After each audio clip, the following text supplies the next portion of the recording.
In recent years, the Miami Dolphins have built a roster that is consistently in the playoff race, but success in the big dance has been scarce for the franchise. In 2022, they lost to Buffalo in an ugly one, and the next year they lost in the snow to Kansas City. But their postseason disappointment surprisingly has been going on longer than any other current team. Since their divisional loss to the Raiders in 2000, they haven't collected not one playoff win. During this period, they lost 6 total postseason games. In the 24 consecutive seasons since the win ranks first, followed by Las Vegas with 22 and the Jets with 14. From TJ Watt's historic 2021 to Ray Lewis's 2000 season masterclass. Over the years, we have seen some unbelievable defensive seasons, but it seems that every year, no matter how insane of a season they may have, they miss out on the most prestigious individual award in sports. But what if I told you that we've seen a season before great enough to achieve the seemingly unachievable? Well, we have. Matter of fact, we've seen it twice. In 1971, Minnesota Vikings D-tackle Elaine Paige became the first defensive player to win the MVP award, having a dominant season as he led the #1 defense to an 11-3 record. This wasn't his first time getting votes either, as in 1970 he received 3 votes while he collected double-digit sacks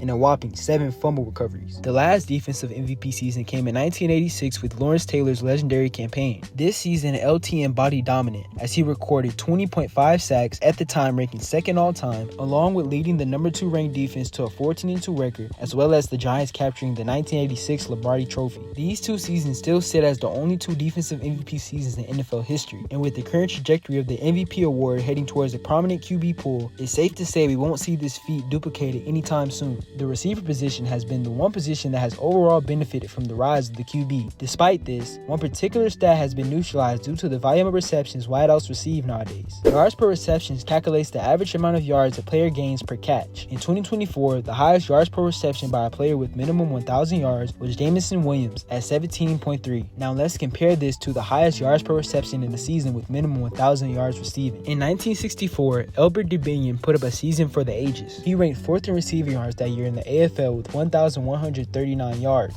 But the thing that makes the season so special is that he gained this on only 42 receptions. In perspective, an NFL wideout that catches 42 passes will usually collect around 480 to 540 yards. On a great season though, for example that same season a player named Glenn Bass recorded 43 receptions and 897 yards, still wouldn't be even close to the numbers Elbert put up. His yards per reception average this season was an astounding 27.1 yards, 10 more than the 2024 leader. But even if we take away the 1,000 yard minimum, Alec Pierce, who had a 22.3 average on 37 receptions and 824 yards in 2024, still doesn't come close to the level of production of 1964 DeBinion. The single season sack record is one NFL record that seems to every now and then be in the talks of being broken, but never does end up being actually broken. Now granted, TJ Watt tied the record in 2021, but since Michael Strahan's 2001 season, no one has topped this amount. But unofficially, the NFL record was actually set in 1978 by a rookie. Al Baker was selected 40th overall by the Lions in the 1978 NFL Draft out of Colorado State, and in his rookie year, he unofficially recorded 23 sacks in a season, with sacks not being an official stat till the 1982 season. It wasn't until 2021 when they found the unbelievable season Baker had. He did this at just 22 years of age. And if you guys want me to go and do a deep dive on his career, make sure you guys leave a comment down below and subscribe. On my channel, I've covered regular season collapses where many good teams fall short of success despite hot starts. But the 1967 Colts is probably the most agonizing story of them all, even though their journey isn't technically a quote-unquote collapse. The Colts in 1967, led by MVP Johnny Unitas, was undefeated at 11-0-2, entering the season finale, but with their opponent, the Los Angeles Rams, within a game of them in the divisional race, and the playoffs at the time consisting of only division winners, the Colts were still at the risk of missing the playoffs if they lost. And in LA, the Rams manhandled Indy, winning 34-10. Indy, with the loss, became a sports anomaly, missing the playoffs with the highest win percentage of any North American sports team ever. And if these facts blew your mind, just know I have way more in the tank. So leave a like down below and subscribe if you want to see more content like this, and I appreciate all the support you guys have been showing me recently.